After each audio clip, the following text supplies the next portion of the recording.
Hi, good afternoon. We're going to get started in just a few minutes. We're going to allow people some time to get their audio set up as we prepare for our Let's Have Lunch today.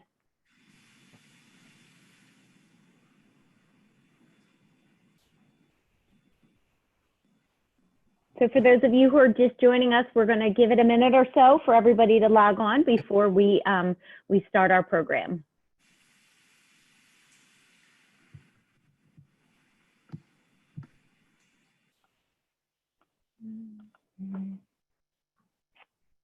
Okay, well, we will get started. So good afternoon. My name is Trish McFarland. I'm president of the Delaware County Chamber of Commerce, and we are thrilled to bring you Let's Have Lunch today with Elizabeth Romaine. She is the Director of Communication at goPuff, and she has been amazing throughout this COVID situation. But before that, Liz has been a lead marketer on so many things. And she's an innovative marketer with a broad background in strategic planning, communications, creative directions, digital marketing, e-commerce, branding, and public relations. In the last 15 plus years, she has worked with some of the most recognizable startups, high growth, and entrepreneurial companies in the Philadelphia area. Liz currently serves as the Director of Communications at goPuff, as I just mentioned, and goPuff is a platform that delivers everyday essentials from cleaning supplies, home needs, and over-the-counter medication to food and drinks in just minutes in over 200 US markets, where she oversees strategic communications on national, local, and B2B opportunities and develops strategies around internal, corporate communication, and thought leadership. Liz started her career at Five Below, helping to build the company from a 20-store regional chain to to over 400 stores through an IPO. In her 10 years at the company, she was responsible for all aspects of marketing, positioning, and communicating the brand through the strategic planning, merchandise placement, social media, consumer insights, and data analysis. She crafted the organization's corporate communication plan and public relations program for product, publicity, investor relations, crisis communications, and philanthropy.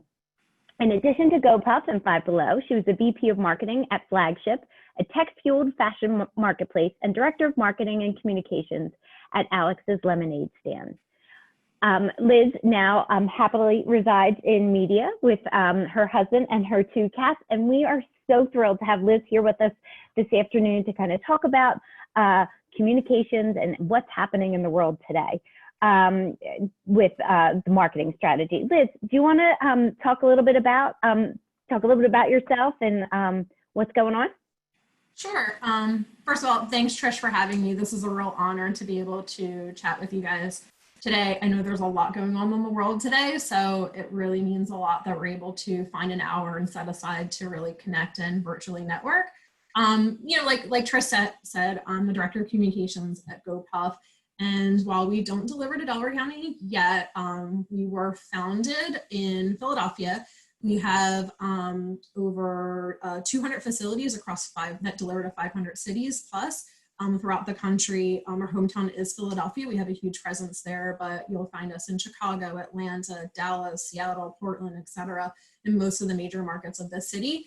goPuff was founded in 2013 by two Drexel students who were tired of running to the store to get their daily essentials. And so what they did is they sort of crafted the concept for goPuff in the back of their intro to business class and launched it on their own. They funded it on their own for many years and really built the business from the ground up to where we are now, where we have over 3,000 employees. And like I said, we deliver to over 500 cities at this point. We've evolved from delivering about 500 products to over 2,500. And in a lot of cases, we deliver, a multitude of product categories. So, snacks and drinks, grocery items, over the counter, baby products, pet products. In many markets, we deliver alcohol. So we really expanded our category as customer demand increases. And I've had the pleasure of working there for the last 2 years, as Trish said, as the Director of Communications.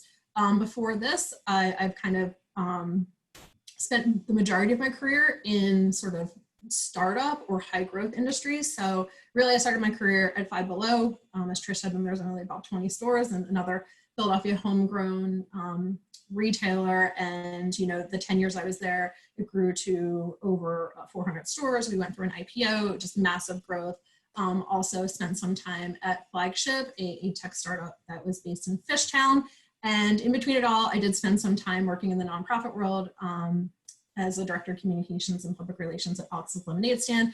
Again, a really homegrown area organization with a strong mission. So I've happily resided and worked in this area for my whole entire life. And I am a Delco person. I was born and raised in Aston. Sorry, I had to unmute myself. So why communications? I know we heard a little bit about your background. Can you tell us a little bit more about how you became a communications professional? I mean, you excel at it naturally, so that may be, you know, hard to answer, but, you know, kind of what draws you to that and what motivates you? Yeah, that's a great question. I mean, the reality is I didn't want to be a communications professional. When I was in college, what I really wanted to do, well, when I was in high school, I really wanted to be on TV, which is a ridiculous thought right now, to even imagine that. But when I was in college, I did major in communications, but I really wanted to focus on mass media. And actually what I really wanted to do was work in the music industry. And my passion was music and, you know, promoting bands and discovering new music and promoting concerts and connecting people with music and brands at a corporate level. And, you know, I had all this passion for music. And then the iPod came out and really changed the entire music industry. And for years, I interned and then for a short time worked at a local radio station, Y100, that if you are old, you might remember. But Y100 was a really great radio station in Philadelphia. It was an alternative rock station. I spent some time there. I worked at what was the Warner Brothers Electric Atlanta record label for a little bit. That was my passion. And then technology came and disrupted that entire industry. And, you know, I was at Y100 when that format flipped and I got laid off. And I'm like, what do I do? Like, radio isn't really a thing. It's not a viable job option anymore. The music industry wasn't a really viable job option anymore. So I enrolled in grad school and kind of bumbled my way into Five Below. I got to tell you, I didn't think I was going to work for a retailer. That seems so weird. I mean, I worked at Blockbuster when I was in high school. Retail seems stupid. But what I found was that actually retail was really interesting and retail was really cool. And Five Below specifically was an organization that I felt really strong about the mission. And I started off as basically an event planner. But as that company grew and it grew so quickly, I got thrown into other things, right? Like when I started at Five Below and only had a handful of stores, we didn't have a budget for advertising. And then it became clear that we needed to advertise to get people into the stores. So the CEO was just like, hey, make an ad. And I'm like, oh, what? Like a flyer. And throughout my time at Five Below, really, I was thrown a bunch of different things that I was completely unqualified to do, but just sort of like learned by fire. I mean, the amount of mistakes I've made would fill a book, but somehow, you know, kind of try to learn from it and grow and lean on people who knew more than me. And one of those things was public relations. It was something I had taken a couple classes in college, but didn't really do. When Y100 went off the air, some of you might remember, there was actually a lot of publicity around it. And there were people who, fans who are very passionate about alternative rock and radio who really kind of were very public about their disappointment about this sort of corporate company that had flipped the format. And what we found was that people wanted to learn more. People wanted to talk to the former employees of Y100.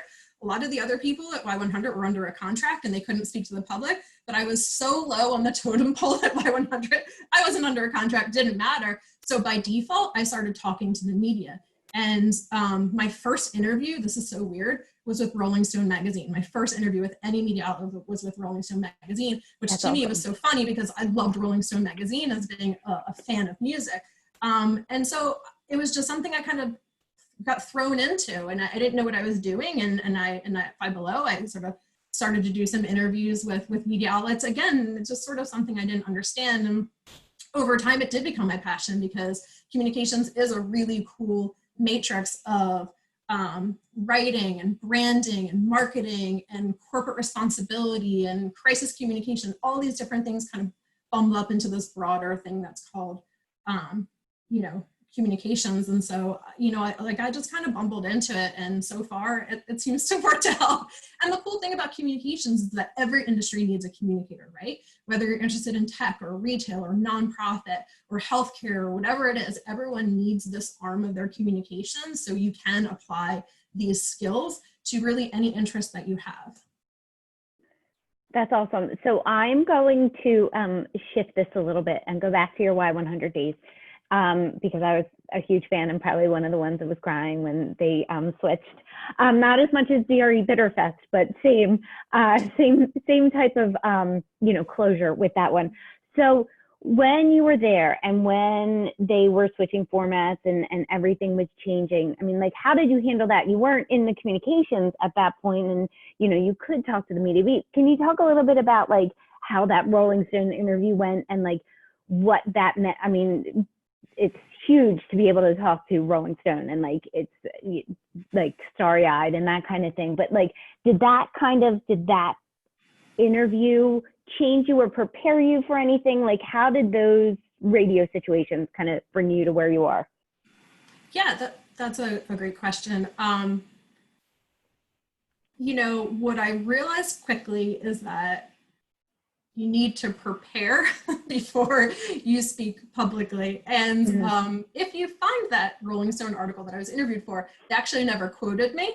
And I think that's very telling that whatever I said wasn't really good enough to quote. And while I probably communicated the message more or less okay, you know, I could have been a lot more powerful in what I was representing. So going back to that original interview, I realized that it's important that there's a consistent and strong message that's crafted before you even try to communicate that out, right? That, you know, some thought needs to be put behind the ultimate audience that you're reaching, right? That, you know, what is it that you want to communicate? What are those key messages? What do you want people to walk away from if they were to hear you? And so that was definitely my learn by fire moment, that you can't just, you know, get on a phone with a reporter and expect to, you know, get the story written that you want or whatever it is. There's a lot of strategy behind communications that is really easy to overlook, but it's needed to be effective. That's so important, and what a great point to hit on, because I don't think everybody would realize that, and you don't unless you've lived it, and then you can learn from it. So we do have a question. I'll go to the Q&A now from Lily, who asks, what is unique about building communication strategies in a startup environment? Yeah. What's unique about a startup environment is that everything is constantly changing and evolving. So a message that you crafted a month ago, 2 months ago, a year ago, may not be applicable for right now because your business is constantly changing, because the whole nature of a startup is really kicking the tire until you find something that works, right? As a business model, so as a communicator, you need to continually be evolving that messaging, making sure that it's up to date. And I think that's what really makes working in a startup environment unique from maybe any other type of space, where certainly messaging evolves over time. Any communicator should be evolving message over time, but you might be, you know, the key parts of your business probably remain constant. In a startup, everything is questioned, everything is improved upon. It's continuous improvement, and that communication message needs to be evolving as well. So sometimes when you're in a startup environment, it's a little hard to keep track of everything because everything is moving. And as your business grows, there's more things to talk about, right? That message needs to grow broader. It needs to be more consistent. So that's what's fun for me working in a startup company, is that you really don't know what's going to happen, but you need to constantly be changing, constantly be evolving, constantly sort of hustle to make sure that what you're saying is still relevant. That's great. Thank you so much. And speaking of relevance, so over the last 8 weeks, 9 weeks, however long we've been in this COVID-19 pandemic, goPuff's communication has been constant, right? Like ever changing. Can you talk about that? I know the owners of goPuff were just interviewed for Philadelphia Magazine, and they talked a lot about that. Can you talk about how you've communicated with your clients and, you know, what that strategy looked like? I'm sure it's ever changing as well. Yeah, it was ever changing. I mean, if you think about what we knew about COVID in January and then in February and then March, and then as these lockdowns came down, you know, our information just as a collective public was constantly changing. So certainly we were challenged to stay as up to date on the news, as up to date on the recommendations from the CDC and other, and you know, the government authorities, whether it was national, statewide, or at a county level or a local level. So it was challenging to just juggle all that information and then figure out what to do with it.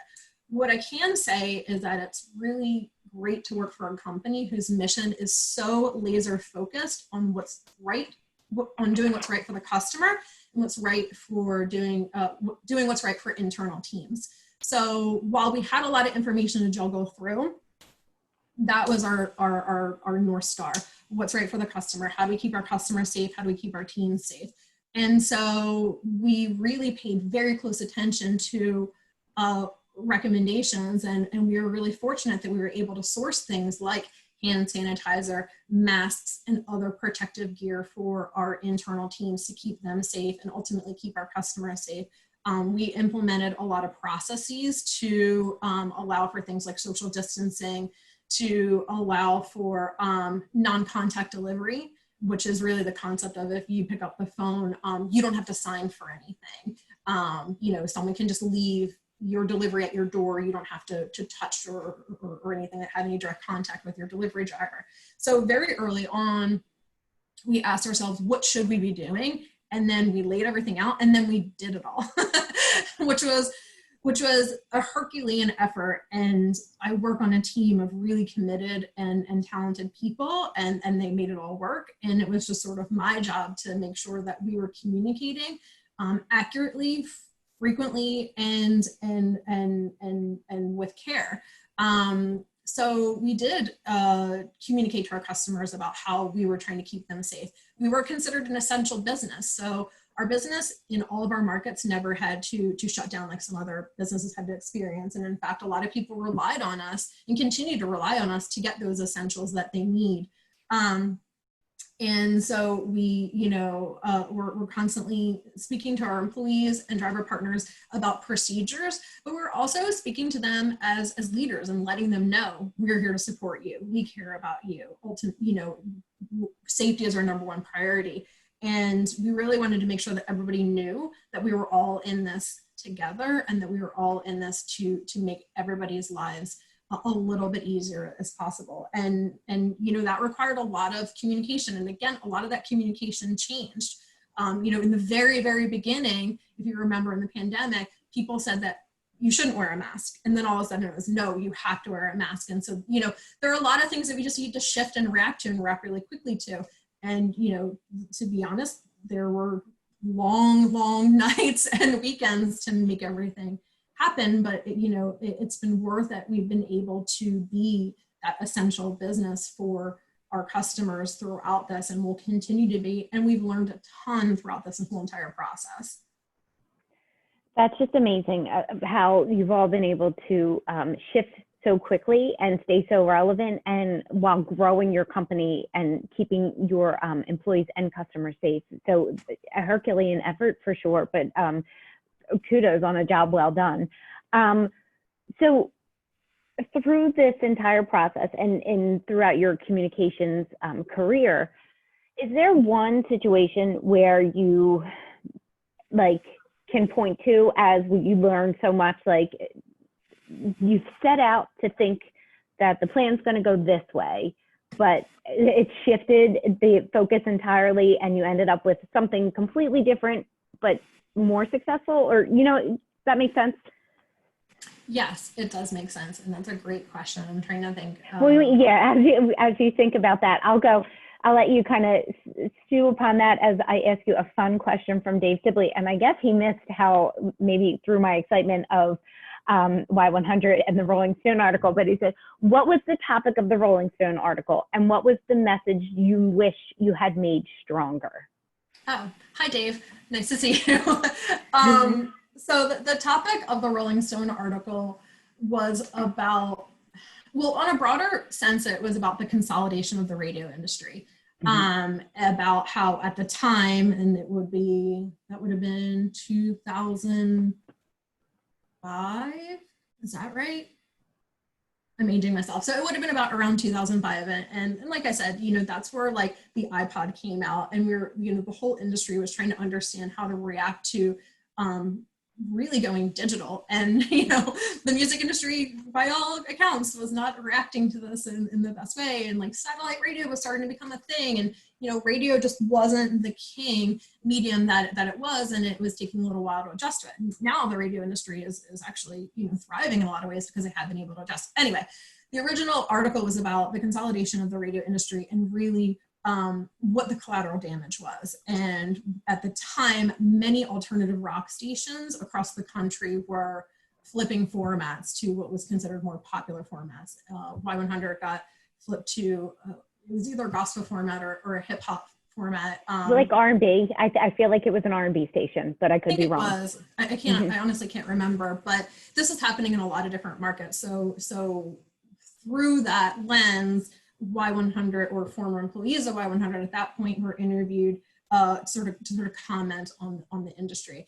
And kind of an interesting thing that came out of the backlash against Y100 going off the air was a couple of former employees decided to just create an online radio station it was called Y100 Rocks at the time, y100rocks.com. And so they started this website, and it became a digital music website, and it really took off. And it really was one of the first sort of like widely known digital radio stations, and to the point where it actually was under the XPN umbrella for many years. And now it operates separately called Why Not Radio. But so for how many years has it been? Over 15 years.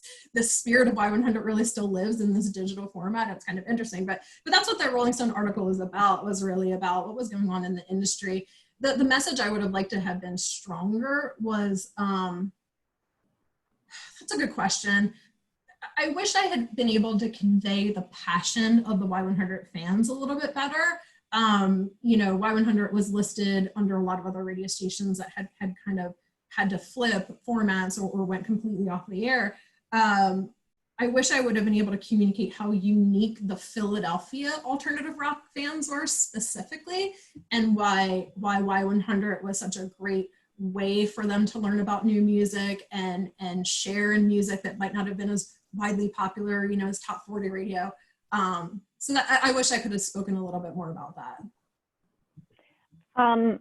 So with your conveying passion, wishing that you were able to do that, do you think that you have used that throughout your other,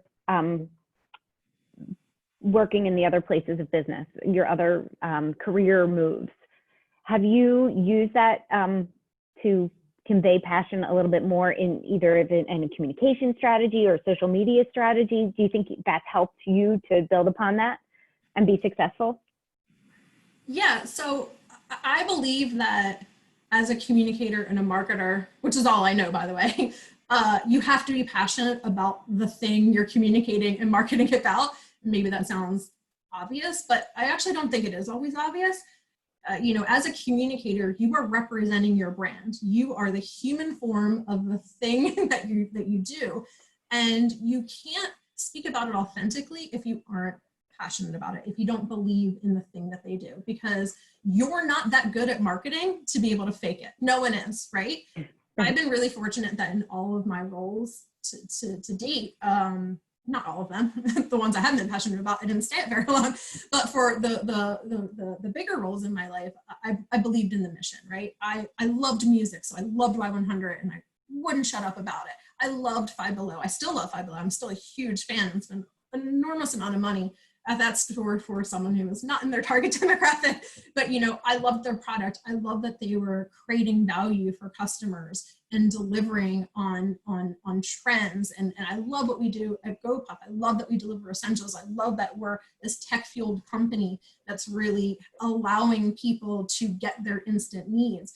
You can't fake it, right? Like, so to me, finding that passion is so important for you to be good at what you do. I would rather be a communicator for something I'm passionate about and make zero money or have like zero work-life balance, might actually. I think it sounds like you have that right now. No work-life balance. We might need to work on that. But, yeah. Perhaps.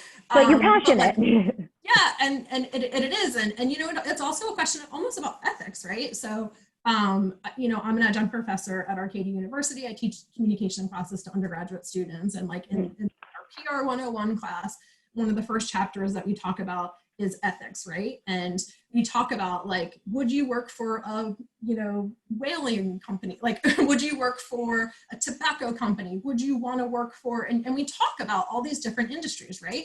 And I use this exercise because it's important that people define their values and define what they believe in and what they don't. And for the most part, I would highly recommend that if you don't believe in tobacco, then you shouldn't work for a tobacco company, and that's not to say that like what you work at needs to be, philanthropic or whatever, or changing the world, but you need to believe in the end product. You need to believe in the end goal. You need to believe in the leadership. And I've been super fortunate about working for people who are inspiring and smart and smarter than me. And I learn from, but also then help me to develop my talent, help challenge me. So, passion is so important in this field. You can't market to something that you don't care about. You can't market to an audience that you don't care about. It's really the only way I believe someone in this space can be successful. That is so important. I completely agree with you. So you talked about being a professor, an adjunct professor at Arcadia University. So in those classes, you get to connect with a lot of students. Has there been like an overall theme or message or like even just feeling that you get from doing that?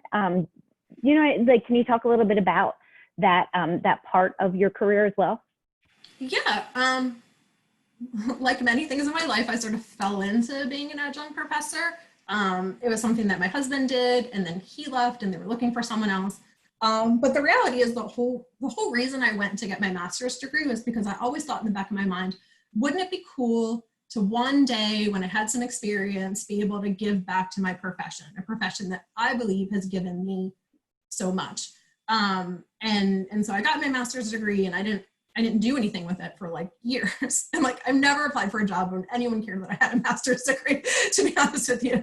But I had this degree, and then this opportunity came up, and I've taken advantage of it. And I've been teaching for, 8 or 9 years now, ish, or something like that.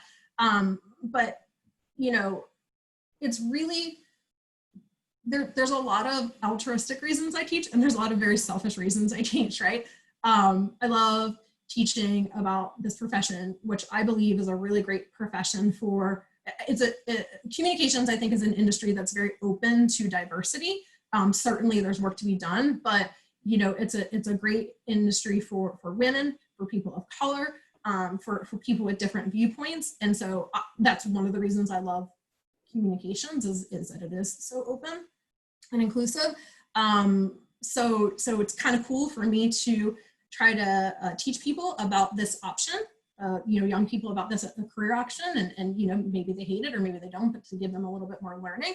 But completely selfishly, like, I believe that if you teach something that you do, it makes you a better expert about what you do, right? So it might seem silly to teach a basic course about, basic public relations theory because, theoretically I'm operating it here and I'm teaching it here. No, going back to the basics and teaching it allows me to understand that material even better, and allows me to understand strategy even better, and think about it in different ways and apply it to my everyday work. So, selfishly, I think I become a better communicator by teaching communications, if that makes sense.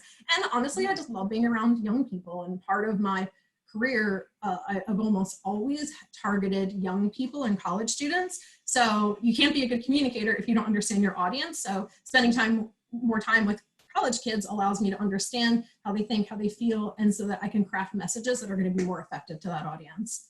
Oh, that's awesome, to how it all kind of comes together, and it makes you better at what you do. So we have another question here. Lisa Rosella, she's saying, how do you not get overwhelmed with the pace of change in communications? New technology all the time, things changing so quickly. How do you kind of stay together? Well, if I wish I knew. Bourbon? No, I'm not super sure. Lisa, that's an interesting thing. It is overwhelming, and it is hard to keep up with the pace of things. And sometimes I wake up and I'm like, what just happened overnight? And what's the right way to react to this? The only thing I can say is that the way I react to things changing is to just be an information hog, to try to just learn as much as possible. If I wake up in the morning and I have, I have a process, right? I go downstairs, and while I'm making myself tea, I ask Alexa what's going on in the news. Or actually my Alexa just turned on, I shouldn't say that word. I sit down at my desk and, I start work much earlier than some other people would think is normal, because I have all my newsletters that I need to go through, and some of them are general newsletters, some of them are about the tech industry, some of them are about communication, some of them are about cats, whatever it is. Like, I think to keep up with the pace of everything changing, you need to understand what's changing, what the thought processes are. I think Twitter's a horrible place, but it's also a really great place to understand what the general sort of feeling is about a certain topic. So it's hard. It's really, really hard. It's super challenging. But for me, I try to arm myself with as much information as possible to address it. It's interesting that you bring up the different platforms of social media. And I always tend to get look to Twitter for more news and to get the feel of what people are saying. I'm having a harder time with Facebook because of just their algorithms and what you see and what people are sharing and when it pops up. Do you have a preferred method of social media, or does goPuff, or what is to kind of communicate the message and interact with your clients? Is there one that you like over the other, and just like in a personal way? Yeah, so goPuff, probably our main platform is Instagram. We've found it to be the most effective to connect with our audience. Our customers are young professionals. They work and live in urban areas, and Instagram tends to be a better platform for that. But we are also on Twitter and Facebook, and we have a YouTube page and we have a LinkedIn page. But really, we spend a lot of time on Instagram. For me personally, I use all those platforms with varying degrees of success or stress, I suppose. They all kind of, I use them different ways. For Twitter, I use it very much as a news source. So I follow a lot of news agencies and reporters, and other sort of influencers, not influencers like a makeup influencer, but someone who's like a thought leader in tech or a thought leader in politics or something like that. So, to me, Twitter is a little bit more of a news outlet. Instagram's a little bit more of like a trend outlet. Like, I go there to understand like what's trendy, what are people talking about, what hashtags are popular. Facebook is just like a little bit less useful for me from a professional perspective, but I do think it's a great networking tool. LinkedIn as well. I'm not great on LinkedIn. I could be better, mostly because I don't love putting myself out there, says the person who's being interviewed for this. But there's a certain amount of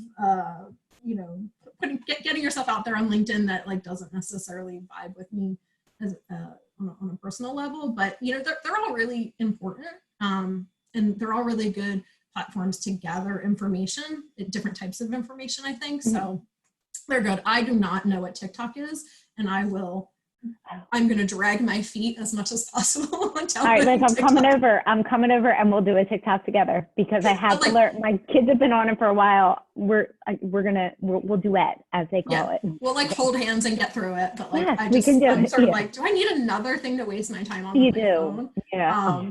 But I think it's inevitable that eventually I'm going to have to get on there and find out what the kids are doing. Yeah, right. We have some other questions here. How do you manage or get your audience? Are there any like basics of like, and I think you touched upon it a little bit, you know your audience for goPuff, you know who your target market is. But I guess if there was a person that really didn't know well who they're, you know, how to reach a person, what would you give them any basic steps, especially maybe for like a startup? Yeah, that's a good question. I think that it's important for you to understand what your audience is thinking. And of course, you know, the challenge with marketing is, you know, you have to kind of speak in broader terms, right? Like, you know, it's not that I know what Trish is thinking or Joe is thinking. Like, you have to think about like, I need to know what like women of a certain age group in a certain geographic area are thinking, right? But I think that, you know, using social media is a really great way to sort of understand what's popular or you know, what's on people's minds. You know, today there's a really big movement on social media, and you know, I'm sure if you've opened up your Instagram account or Facebook, you're reading about it. And you know, as a marketer, you need to ask yourself, is this something I want to participate in? Is this something that my audience will respond positively to or not? And you know, in a lot of cases, you know, that's a good way for you to understand what your audience might be thinking and how you might be able to tap in on a you know, on a different day. I don't know if you remember, but like earlier in the year, was it earlier this year or the end of last year, there was that like meme where there'd be like a picture of you and it was like doing one thing and it said like LinkedIn, and like a picture of you doing something on Twitter. It's a picture of you doing something kind of crazy, and it was Instagram, and it was really, really cute, right? And a lot of brands like embraced that, right? And they kind of like made sort of light of themselves, and I think that was smart. So, you know, sometimes things will come along. It was a Dolly Parton meme. I think that she was one who started it, right? God, she's brilliant. And then like everyone was doing it for like 3 days straight, right? So I think, you know, if you see something like that, take advantage of it. Take that opportunity to maybe do something fun and throw something out there. I mean, obviously don't do anything controversial. You don't want to get yourself in trouble, but if you're trying to figure out how to reach your audience, testing is the best way. And social media is a great way to test things. It's a great way to get instant feedback from your audience that could maybe help you craft some messages that are a little bit harder to change. So for example, you might want to test some messaging out on Twitter to see how people react. And if they react positively, you might want to take that messaging and then apply it to like an ad campaign, something that's a little bit more permanent, a little bit of a bigger investment. So I think this sort of like micro testing, really looking into insights and analytics and understanding what works can help you create broader campaigns. That's awesome. Okay. So, do you have any blogs that you especially like or that you would recommend? That was a good one. Yeah. Blogs, that's a good question about blogs. Or even like, who do you follow? Like, who's a thought leader that you follow and that you kind of, the message resonates with you and you can kind of use that? Is there one person or a couple people that you could kind of look to? Yeah, there's a newsletter that I subscribe to called The Hustle. And it is a newsletter that comes out every morning, and it's very tech and startup focused. And it's in the way they write material is extremely digestible. You can kind of skim it, but you know, at the end of the day, if you spend 2 minutes reading the newsletter, you come out a lot smarter. So I really look to them to help me keep up to date on like tech news and just sort of like industry news in general. As far as thought leader goes, oh gosh. I know that's so hard. Like, you probably look at it every morning, and like when I put you on the spot did you say what the newsletter is that you read every morning? Oh yeah, I read a lot of The Hustle is the one that I talked about. I think it's like thehustle.co. I might be wrong though. That one's really good. I really like BuzzFeed News has like a daily newsletter. I think it's really digestible. I think BuzzFeed reporting is really interesting, and because they do target a little bit of a younger sort of young professional kind of audience, I learn a lot about the way they write things that I think is applicable to what I do. I'm sure there's like a ton of people that, you know, as soon as we like hang up this call, I'm gonna be like, here are all the people that I follow. Yeah, no, and that was me putting you on the spot. I would never remember. You know, in the morning you have your routine of what you read, and then you're like, you retain the information, but you don't remember the others. Right, like that was like a good 4 hours ago. Like who knows what I was doing? Yeah, exactly. Do you use every day? Do you use Instagram every day? Is goPuff kind of putting messages out every day? Like how many times a day? Is there a strategy, or is there something you can share about that, or just maybe in general? Yeah, so goPuff does use Instagram daily. We rely a lot on Instagram stories specifically. They tend to get really great engagement. And they're you know, they're really popular. We probably post in the feed more like 4 or 5 times. I don't think we do it every day. It's more like 4 or 5 times a week. And that makes a lot of sense for us. On Twitter, we don't post as often. Twitter for us is a little bit more about like reacting to people who are talking about us, like, oh, thanks goPuff for, you know, bringing me my, you know, tampons and wine, like that, like, you know, whatever it is, we'll like or engage or retweet or something like that. And certainly there's a certain level of like customer support that happens on Twitter too. You know, if someone has a question about their order, you know, we have a team of social media people who specifically provide customer service and customer support versus like content strategy. But we do certainly, we're pretty frequent on Instagram. And the cool thing, one of the cool things about goPuff is we have a lot of partnerships with like celebrities and partners, you know, actual brand partners. And we use Instagram to create a lot of content with them. So, you know, James Harden and Meek Mill are 2 of our bigger like sort of celebrity partners. And so, you know, they might post about us, or we might post about them, or we kind of go back and forth. Or we created this really cool Instagram campaign last month with the Boys and Girls Club, where we helped match donations of $1 million to their COVID relief fund. And what we did was we did this like sort of throwback program where we asked people to post a picture of themselves as a kid and tag 3 friends. And for every photo that was posted, we donated $5, and then we matched donations up through Giving Tuesday Now. So what was really cool is we were able to engage a lot of our celebrity partners, like me and James Harden, but we also got like Justin Bieber to post about it, which was really cool. And that's awesome. Had a ton of engagement, and like a lot of other sort of influencers kind of came on. And for a week or two, we created this really neat, I mean, I hate using the V word, the viral word, but, you know, we created kind of a cool movement and a cool trend. And the Boys and Girls Club, you know, engaged a lot of their celebrity partners. So they got like Mario Lopez to like post, which was like really cool because I love Saved by the Bell, and like a lot of their other partners. So, you know, some of our Instagram content, when we're creating more campaigns like that, probably happens more frequently than once a day, or, you know, maybe a couple times a day. It kind of depends. But, you know, we certainly try to be, you know, create great content, but not overwhelm our audience with it. That's awesome. And Mario Lopez, we just binge watched Saved by the Bell in my house. So I feel like another connection with Slater. So that's awesome. Right. Yeah. So as a communications professional, and especially through this last 8 weeks, and the way that shopping has changed, do you feel like there's a trend for the next 5 years for goPuff, or in general, what you think? Do you think this is kind of the new way that people will shop, or do you have any like thoughts on that in terms of like communications? I think it's a little hard to tell exactly what the last 8 weeks are really going to mean, not only for like goPuff, but like as a society, right? As a society, yeah, just in general. I mean, because you have done so many retail, you were with Five Below and you grew them and you saw how that grew.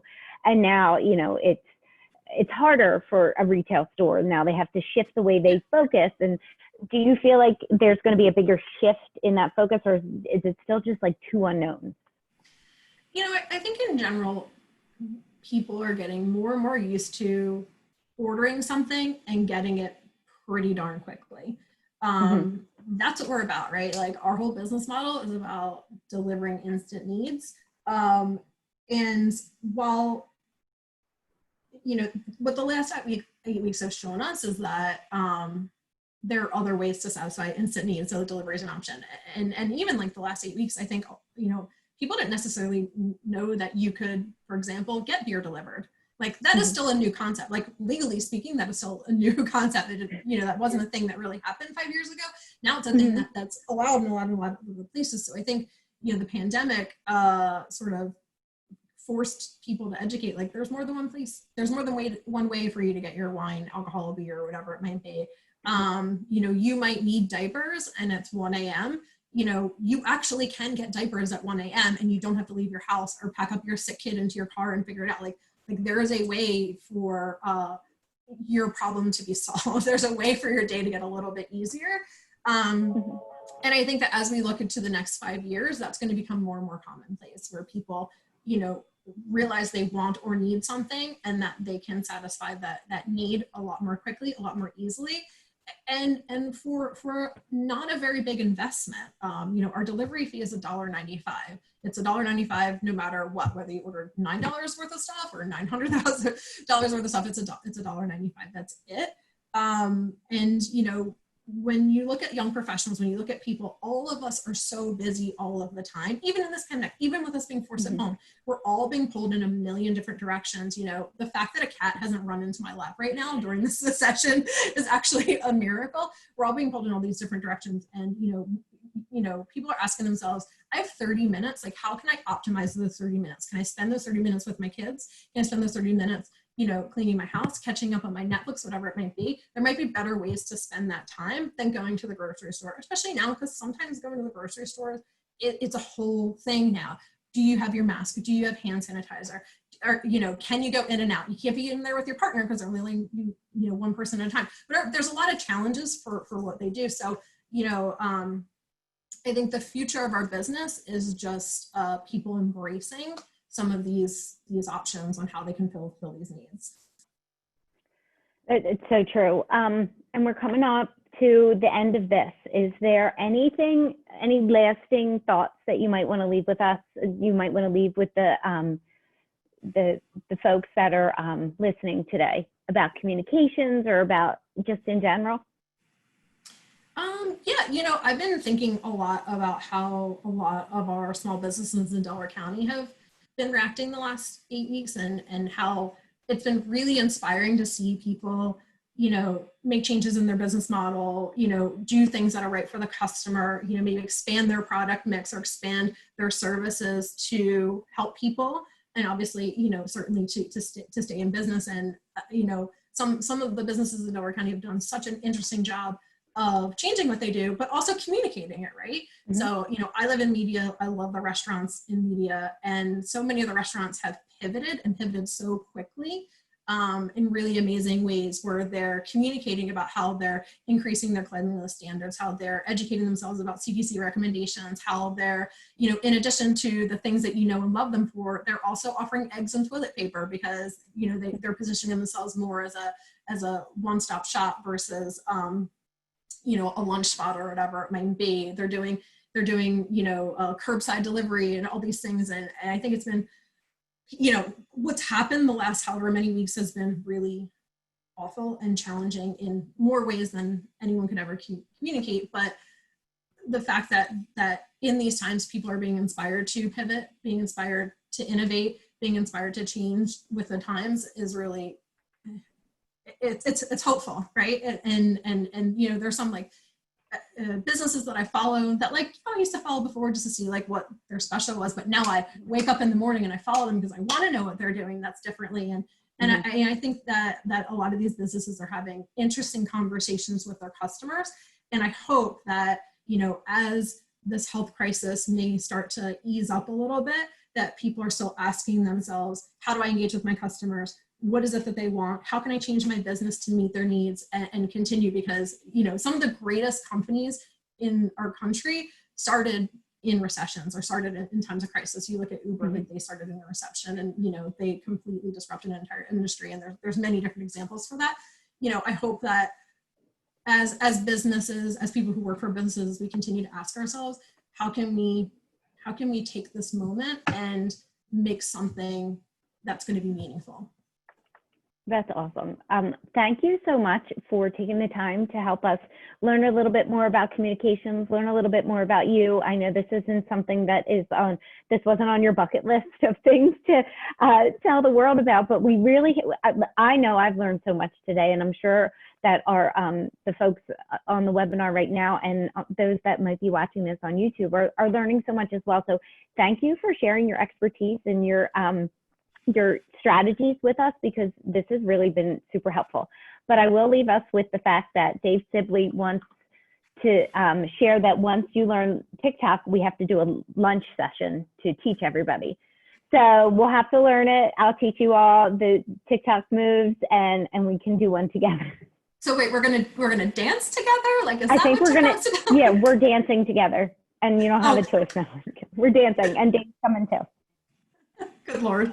Yeah. Liz, thank you so much. I really appreciate you taking the time with us today. And if anybody else has any questions, you can either leave them in the chat or email us, and we can connect you with Liz and get those questions answered. So Liz, thank you so much. Have a great day. Stay safe and sane. I guess that's what people are saying nowadays, right? Yeah. Thank you. Thanks, I really Trish. Thanks, appreciate it. everyone. All right. Take care.